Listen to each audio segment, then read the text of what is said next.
우리 함께 말씀 나누겠습니다. 당신은 성령을 받았습니까? 라는 제목으로 같이 말씀을 나누겠습니다. 오늘 성령 강림절입니다. 우리는 지난 부활절을 시작으로 해서 부활절기 기쁨의 50일을 지냈죠. 예수님은 부활 후에 40일 동안 제자들을 가르치신 후에 하늘로 올라가셨고요. 그로부터 10일 후에 약속대로 성령님이 제자들에게 임했습니다. 그리고 그날은 유대인들의 명절인 오순절이었어요. 오순절은 출애굽한 백성들이 시내산에 도착해가지고 하나님께 십계명과 율법을 받은 날입니다. 오순절은 전통적으로 그런 명절이었습니다. 진리의 말씀이 이스라엘에 임하면서 그들이 진정 하나님의 백성으로 확증된 날, 이 날이 오순절입니다. 그래서 비로소 이스라엘이 거룩한 공동체가 된 거죠. 이제 하나님의 백성이 되었다라는 것이 선포된 날이었습니다. 그렇다면 오순절에 성령님이 오셨다는 것 어떤 의미입니까? 진리의 말씀이 이스라엘에 임해서 그들이 하나님의 백성으로 확증된 것처럼 진리의 성령님이 예수를 믿은 자 위에 임하여서 그들이 하나님의 백성이 된 것입니다. 성령님의 임재를 통해서 제자들은 진정 거룩한 성도로 세워지게 된 것이고 거룩한 교회가 된 것이죠. 그래서 이렇게 오순절이 지금 성령 강림절이 되었고 이날은 교회가 시작된 날이에요. 교회 생일이죠. 교회 생일이라고 할 수 있습니다. 자, 이날을 자세히 기록해 놓은 본문이 사도행전 2장 본문입니다. 우리가 성경 동화를 통해서 보았던 말씀 본문이에요. 오순절이 되어서 제자들이 한 곳에 모였다라고 합니다. 오순절은 유대인들에게 있어서 중요한 절기죠. 자기들이 시내산에서 율법을 받고 이제 하나님의 언약 백성이 되었었다는 아주 중요한 절기였기 때문에 그때 사람들이 많이 모였습니다. 예루살렘에. 외국에 사는 유대인들도 많이 모였어요. 그래서 성전을 찾아왔습니다. 제자들도 지금 10일간 한 곳에 머물러 있었던 중이었습니다. 예수님이 승천하시면서 성령님이 오실 때까지 머물러 있으라 라고 하셨잖아요. 그래서 지금 제자들 그룹 한 120명은 한 곳에 머물고 있었을 때입니다. 그런데 그 오순절 날 그들이 모인 곳에 놀라운 일이 일어난 것이죠.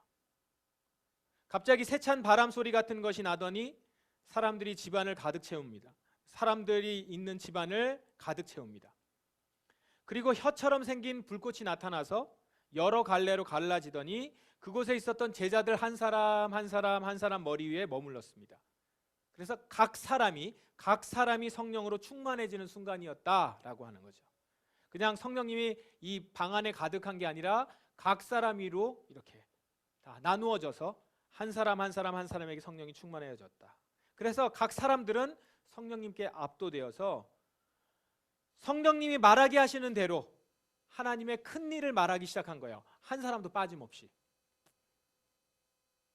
그런데 그 말을 본래 자기들 언어로만 한 것이 아니라 외국어로도 하기 시작한 거예요. 그 하나님의 일을.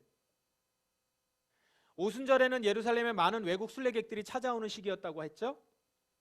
제자들은 외국에 사는 그 유대인들의 언어로 하나님이 행하신 큰 일을 말할 수 있게 된 겁니다. 그래서 그곳에 찾아온 사람들이 말을 알아듣게 되는 것이죠.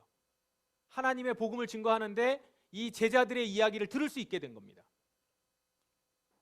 외국에서 온 사람들이 자기들의 언어로 하나님의 일, 즉 예수 그리스도의 십자가와 부활 사건에 대해서 듣게 된 거예요. 사람들은 제자들을 보면서 놀라서 말합니다. 이 사람들 모두 갈릴리 사람들인데, 갈릴리 시골 사람들인데 어떻게 이들이 지금 외국어로 다 이렇게 말할 수 있지? 각각 외국어로. 우리들이 사용하는 언어로 하나님께서 행하신 큰 일을 말하다니, 우리가 지금 그 얘기를 듣다니, 이런 거죠. 그래서 놀라는 사람들이 있었고 한편으로는 조롱하는 사람들도 있었습니다. 이들이 술 마시고 주정을 하는구나. 왜냐하면 이게 외국말인지 몰랐던 사람들은 자기들이 알아들을 수 없는 말을 막 하자 술주정이라고 생각한 겁니다. 그러자 그런 오해가 있자 베드로가 군중들을 향해서 지금 이렇게 된 일에 대해서 상세히 설명합니다. 지금 아침 9시에 무슨 술 취함이냐. 그런 것이 아니라 이 일은 요엘의 예언이 성취된 일이다 라는 겁니다. 요엘 예언자는 여호와의 날을 예언한 대표적인 예언자입니다. 여호와의 날을 마지막 날이라고도 불렀어요. 요엘 선지자는 이날 일어날 일에 대해서, 이 마지막 날 여호와의 날에 일어날 일에 대해서 예언했는데, 그날 어떤 일이 일어나느냐? 주의 영이 모든 사람에게 부어진대요. 그렇게 영이 부어지면 아들과 딸들은 예언할 것이고, 젊은이들은 환상을 볼 것이고, 늙은이들은 꿈을 꿀 것이다. 게다가 남녀 종들에게까지 주의 영이 부어질 것이고, 그리고 그 일과 함께 하늘과 땅에서 기이한 일과 표적이 나타나고 마침내 심판과 영광이 올 것인데, 이때 누구든지 주님의 이름을 부르는 사람은 구원을 얻을 것이다 라는 거예요. 이렇게 요엘이 예언을 했다는 겁니다. 베드로는 지금 이렇게 주의 영을 받은 자들, 즉 성령을 받은 자들은 마지막 영광의 날에 구원을 얻게 될 것이다 라고 말하고 있는 겁니다. 우리 지난주 금요일에 보았던 말씀이에요. 새벽에 마지막 나팔 소리가 울릴 때 눈 깜짝할 사이에 죽은 자들이 썩지 않을 몸으로 다시 살아나며 우리는 변화될 것입니다. 성령을 받은 자들은 마지막 나팔 소리가 울릴 때 눈 깜짝할 사이에 썩지 않을 몸으로 다시 살아나서 변화될 것이라는 거예요. 자, 그러므로 성령을 받았다는 것은 장차 우리가 주님의 심판날에 썩지 않을 영광스러운 몸으로 변화될 것이라고 하는 보증이에요.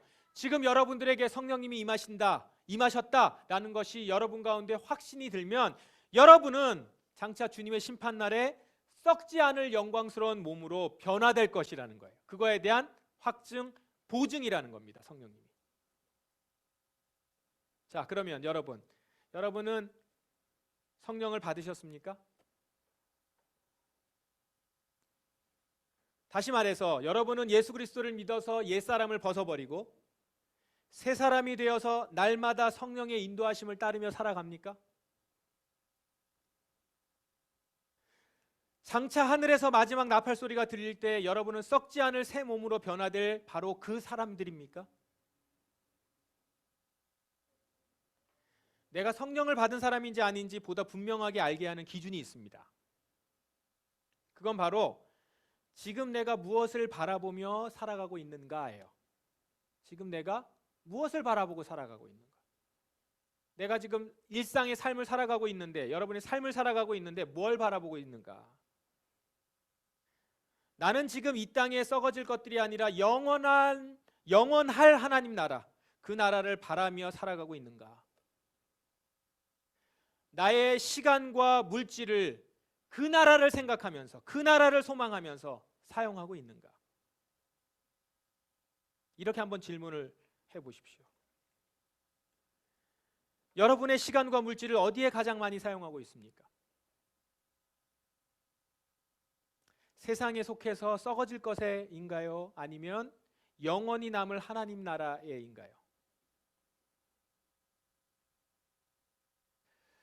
지난 기쁨의 50일 기간 우리는 여러 선교사님들도 만나고 하면서 5번째 주일에는 기쁨의 통로 시간이죠. 그 시간에 토지자유연구소 남기업 소장님이 오셔서 한국의 부동산 문제와 그 해결 방안에 대해서 나눠주셨습니다. 땅에서 나오는 기본소득이라고 하는 키워드로 설명을 했죠. 또 우리 바로 전주 지난 주일에는 수원 성공회에 가서 예배도 드리고 사역을 소개받았습니다. 그 가운데 우리 김홍일 사제님이 교회 부지, 그 성공회 교회 부지에 시니어 공동체 센터를 만들려 한다라는 계획을 우리가 또 들었습니다. 이 또한 우리나라 부동산 문제와 연결된 노인 문제, 이것들의 문제의식을 느끼고 교회가 지금 추진하고 있었던 사역입니다. 자, 이 두 일은 이 땅을 살아가지만 이 땅에 속한 사람들과는 달리 진리의 말씀을 따라서 하나님 나라를 위해 물질과 시간을 쓰는 자들만이 할 수 있는 일들이에요. 토지자유연구소의 정책이나 수원 성공회의 사역은 모두 신현법이라고 하는 성경의 법을 근거로 한 것입니다. 많이 들어보셨죠? 신현법은 땅은 하나님이 인류 모두에게 주신 것으로 어느 누가 독점해서는 안 되는 공동의 것이다 라고 하는 그 진리 위에 세운 법입니다. 이게 신현법이에요. 그래서 돈 빌린 사람이 갚지를 못해서 땅을 팔거나 빼앗기지 않도록 빌린 돈을 탕감해 주는 제도. 이게 이 신현법 안에 있습니다. 그리고 결국 땅을 팔 수밖에 없는 사람도, 이제 그렇다 하더라도 또 땅을 팔 수밖에 없는 사람이 있잖아요. 그렇다 하더라도 그 사람은 최대 50년째에는 다시 돌려받을 수 있도록 법으로 지정해 놨습니다. 이것이 신현법이에요. 이것을 오늘날 우리 시대에는 만일 내가 땅을 가졌는데, 땅이나 건물을 가졌는데 그 땅이나 집이 엄청난 시세 차익을 얻게 될 금싸라기 땅이 되었어도 그 땅의 이익은 내 것이 아니기 때문에 나 혼자 독점해서는 안 되고 모두가 공유해야 한다라고 하는 토지공 개념으로 적용되는 겁니다. 토지자유연구소에서 말하는 땅에서 온 기본소득은 바로 이 정신을 기반으로 조세제도를 개편하는 제안입니다. 개편하자고 하는 제안이에요. 여러분들이 지금 벌써 몇 주 됐는데 여러분들이 책도 읽고 소장님의 강의도 들으셨는데 좀 어떠셨습니까? 토지 배당 정책, 이게 실현 가능한 이야기로 들리셨나요? 아니면 실현될 수 없고, 아니면 실현되면 안 되는 위험한 그런 생각이라고 생각하셨나요? 만약 여러분이 실현될 수 없고 실현되면 안 된다고 생각하셨다면 그럴 수 있습니다. 왜 그러냐면 성서신학자들 중에도 이 성경의 희년법 있잖아요. 성경의 희년법을 부정적인 시선으로 바라보는 사람들이 있어요. 왜 그러냐? 이 희년법은 유토피아적인 이상세계를 설명하기 위해서 써놓은 법이지 진짜 지키라고 쓴 법이 아니야 라고 해석을 하는 거예요. 실제 이스라엘 공동체에게 지키라고 주신 법이 아니고 유토피아적인 이상세계를 설명하기 위해서, 나중에 이상세계가 오면 그때 지킬 수 있는 법이야, 그걸 그냥 소개할 테니까 들어보렴 이라고 해서 놨다라는 거예요. 그러니까 이 전제가 뭡니까? 희년법은 현실에서는 지켜질 수 없다라고 전제하는 거예요. 그리고서 보는 거죠. 자, 이렇게 전제하는 이유가 뭘까요? 그 성서학자, 솔직히 자신을 포함해서 사람들 한 사람 한 사람을 볼 때 사람들은 절대 자기가 소유한 땅에 대한 큰 이익을 포기하고 살아갈 수 없다라는 거예요. 그런 일이 있을 수 있을까? 내가 땅을 가지고 있는데, 집을 가지고 있는데 그게 그렇게 땅값이 오르고 집값이 올라, 그걸 포기할 수 있을까? 그건 안 되는 거야. 땅을 내놓는다고? 그러니까 그 전제를 가지고 성경을 보니까 이건 이상세계 가운데 있는 거다 라고 보는 거죠.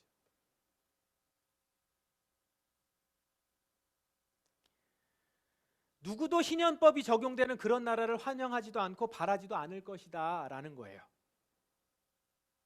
그런데 여러분 생각해 보십시오. 백보양보에서 신학자의 말대로 지금 이 땅에서 이루어질 수 없다고 해도, 그건 이제 신현법은 이상사회에서나 가능한 것이니까, 적어도 이상적인 사회가 되면, 즉 종말 이후에 주님의 나라가 도래하게 되면 그때는 신현법이 시행되는 나라가 된다는 거 아닙니까? 그렇죠? 이상적인 사회가 되면 신현법이 시행될 거 아니에요. 그들의 말대로 한다면 이상적인 나라, 하나님 나라가 도래하면 그 나라는 희년법이 적용되는 나라다라는 것을 보여주고자 희년법이 기록되어 있다고 하니까 아마 이상적인 사회가 되면 희년법이 적용이 될 거예요.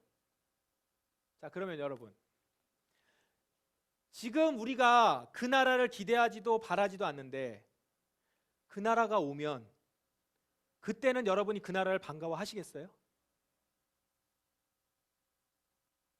이상한 나라인 거죠. 이상적인 나라가 아니라. 지금 이 땅에 살면서 우리 대한민국에서 신현제도가 적용된 대한민국, 그걸 바라지 않는데 장차 여러분이 그런 나라에 살게 된다, 그걸 여러분이 바랄까요? 말이 안 되잖아요. 지금 원하지 않는데 나중에는 어떻게 그 나라를 원하고 바라게 된다는 거죠? 하나님 나라를 믿지 않는 사람들이야 그렇다고 해도 하나님 나라를 바란다는 우리가 희년이 적용되는 나라를 그리 반기지 않는다는 거, 바라지 않는다는 거, 이거는 이율배반적인 거죠. 그러니까 이 말은 내가 지금 나의 시간과 물질이 주님의 나라 원리대로 사용되고 운영되기를 바라지 않는다면 사실 그 나라의 원리를 원하고 있지 않은 것, 그런 것 아닐까요? 그렇다면 지금 진리의 성령님 말씀을 듣고 있다고 말할 수 있을까요? 성령님이 내 안에 계셔서 거하셔서 나와 동행한다고 할 수 있을까요?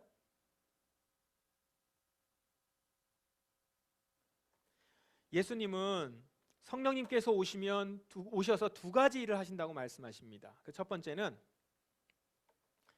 그분이 너희를 모든 진리 가운데로 인도하신대요. 진리의 성령님이시잖아요. 진리의 성령님이시니 우리를 진리 가운데로 인도한다는 거예요. 말씀이 가리키는 대로 우리를 이끌어 가신다는 거죠. 진리가 말씀인데 그 말씀의 진리대로 우리를 이끌어 가신다는 거예요. 성령님이. 이 말은 성령님은 여러분을 거짓과 속임수에 빠져서 망하지 않게 하신다는 겁니다. 그래서 오늘 말씀은 우리를 망하지 않도록 하기 위해서 주신 말씀이에요. 나중을 꿈꾸라는 말씀이 아니라 여러분들이 그냥 이렇게 이 땅에 살아가다가 망하지 않도록 하기 위해서 여러분들에게 주신 말씀이고 글로 이끌어 가시려고 성령님이 인도하신다라는 거예요. 이 세상에서 말하고 있는 자본주의 논리에 속아서 이 나라와 이 도시와 함께 망하지 않게 하신다는 거예요. 여러분을 거짓된 나라에서 진리의 나라로 인도하여 구원하신다는 겁니다. 때때마다 말씀을 주셔서 우리에게 진정 참된 것이 무엇인지 알게 해주시고 깨닫게 해주시고 동시에 썩게 되는 헛되고 거짓된 것을 분별할 수 있도록 하신단 말이에요. 그걸 계속해서 우리에게 말씀하고 계세요. 인도하시려고 하신단 말이에요. 그래서 우리가 옳은 것, 영원한 것, 참된 것을 따라갈 수 있도록 인도하신다는 겁니다. 그것이 성령님이 우리를 인도하시는 거예요. 진리의 성령님이 이끌어 가신다는 말입니다. 또한 성령님은 우리에게 앞으로 될 일을 알려주신다고 해요. 앞으로 될 일을 너희에게 알려주실 것이다. 마지막 날에 이 세상이 어떻게 되는지를 알려주셔서 그 나라를 맞이할 준비를 할 수 있도록 하며 살아갈 수 있도록 하신다라는 거죠. 오늘 우리가 그 말씀을 듣는 거예요. 설령 이상적인 사회에 이루어질 희년법을 얘기하셨다 하더라도 그 나라를 바라보면서 오늘을 살아가는 거예요. 그 나라를 꿈꾸며 나의 삶을 거기에 맞춰가는 것이죠. 여러분의 사는 동안 신현법이 온전하게 적용된 사회를 만나지 못할 가능성이 훨씬 높습니다. 그러나 적어도 여러분들은 그 신현법에 적용을 받으며 살아갈 수 있는 삶이 된다라는 거죠. 그래서 꼭 맞는 주의 나라가 왔을 때 그 나라에서는 꼭 맞는 사람들이 되겠죠. 그 나라가 정말 진정으로 내가 바라던 나라임이 내가 이 나라를 바랬어 라고 하면서 사는 나라가 되겠죠. 내가 원하지 않는 나라가 아니라. 장차 주의 나라가 어떤 나라인지 보여주시면서 오늘을 살아요. 그래서 오늘 그 나라, 올 그 나라를 추구하며 살게 하신다는 거예요. 그런 사람은 내 땅, 내 집을 붙들고 부동산 가격 오르기를 바라며 살아가는 삶이 아닐 겁니다. 썩어 없어질 거거든요. 깨질 거거든요.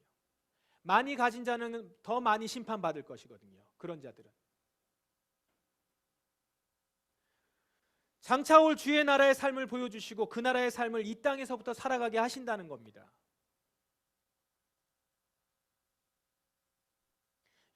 여러분의 집과 자산이 여러분의 생명을 지켜주는 것이 아니잖아요. 그거 알잖아요, 사실. 지켜주지 못한다는 거 알기 때문에 불안한 거 아니에요. 지켜주지 않는다는 걸 알기 때문에 불안한데 그 불안함을 없애겠다고 더 많이 가지면 그럼 불안함이 해소돼요?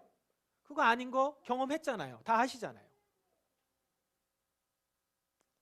경제학적으로도 집이 여러분의 안전을 지켜주지 않는 것이 분명해요. 최근 경제학자들은 우리나라나 중국같이 부동산을 키워서 경제를 성장시킨 나라들이 이제는 한계에 도달했다고 진단해요. 다 같이 그렇게 진단합니다. 뭐 좌우 어떤 성향과 그 학문의 방향에 상관없이 부동산에 묶여서 있는 이 자산을 생산과 기술에 흘러갈 수 있는 경제 구도로 탈바꿈하지 않으면 국가 경제 전체가 장기 침체에 빠질 수 있다는 거예요.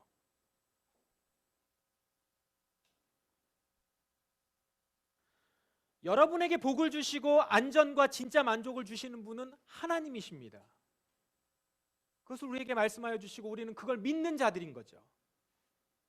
우리의 믿는 그 하나님께서 우리에게 당신의 영을 보내주셨고 우리를 진리로 이끌어 가도록 우리를 이끌어 가시려고 지금 우리 가운데 임하셨다는 겁니다. 그러면 성령님의 음성을 듣고 따라가는 것이 지혜로울 뿐만 아니라 진짜 안전과 만족을 얻는 것이겠죠. 여러분, 이 지혜를 놓치지 않았으면 좋겠습니다. 우리 이 지혜를 놓치지 맙시다. 우리 사랑하는 여러분, 진리의 성령님의 인도하심을 받는 여러분 되길 바라요. 주 예수를 구주로 진짜 믿으십시다. 예수님만이 진리시며 생명이심을 믿는다고 말하는 대로 정말 믿고 정말 나를 그분이 살리신다는 것을 신뢰하며 오늘 우리에게 하신 말씀이 나의 삶과 내가 살고 있는 세상과는 많이 동떨어진 것 같이 보여도 그 나라를 향하여 나는 나아가는 자로 이 땅에 마음을 두거나 이 땅에 우리의 욕심을 두거나 우리의 생각을 두는 것이 아니라 주의 나라를 향하여 나아가며 우리의 삶을 주님께서 이끄시는 대로 가는 것이죠. 성령님의 인도하심을 받아서. 그래서 거기에 나의 시간과 물질을 사용할 수 있는 것입니다. 그렇게 사용하는 것이죠. 여러분이 그렇게 주의 나라를 위해서 내가 그 나라를 소망하며 그렇게 살 것들을 간구하고 결심하며 나아갈 때 비로소 예수의 영이신 진리의 성령님께서 여러분 가운데 온전하게 역사하실 것입니다. 여러분을 하나님의 거룩한 백성으로 확증하실 것이고 내 안에 확신을 주실 거예요. 그리고 여러분 평생에 여러분을 진리로 인도하실 겁니다. 여러분은 마침내 마지막 나팔이 울릴 때 썩지 않을 영광스러운 몸으로 변화될 거예요. 그리고 당신께서 약속하신 그 나라에 가서 그 나라의 삶을 향유하며 살아갈 수 있게 될 것입니다. 그것이 진짜 만족스러운 삶이요 우리 모두가 함께 복되게 사는 삶임을 경험하게 될 겁니다. 그거를 소망하며 오늘 이곳에서 그런 나라가 내가 살 나라임을 선포하며 살아가는 우리가 되길 원합니다. 그럼 여러분을 통해서 하나님이 증거가 되고 주의 나라가 증거될 것입니다. 성령 충만한 여러분을 통해서 주의 나라가 증거될 것입니다. 주님이 드러날 것입니다. 주님이 진짜 살아계심을 이 사람들이 많은 사람들이 볼 것입니다. 이렇게 진정 성령 충만한 삶을 사는 우리 포도나무 성도들 되시기를 주님의 이름으로 축원합니다. 기도하겠습니다. 이 시간 오늘 우리 가운데 임하신 주의 성령님 나를 진리 가운데로 이끌어 주시고 인도하여 주시옵소서. 기도하십시다. 앞으로 될 일을 너희에게 알려주신다고 하신 성령님 나를 이끌어 주셔서 주의 나라를 보여주시고 그 나라를 가게 하소서. 썩어질 것에 내 마음을 두지 않게 하시고 썩지 않을 영원한 나라를 소망하며 오늘을 살게 하시고 나에게서 잠시 있다가 없어질 나의 물질들과 시간들을 주님의 영원한 나라를 향하여 사용하는 자들로 서게 하여 주소서. 성령 하나님 제 마음에 확신 주시고 확증하여 주소서. 저는 썩지 않을 몸으로 변화될 자입니다. 고백하고 믿음으로 주님 앞에 나아가며 결단하는 우리가 되길 원합니다. 다 같이 통성으로 기도하시겠습니다. 하나님 아버지, 이 시간 이제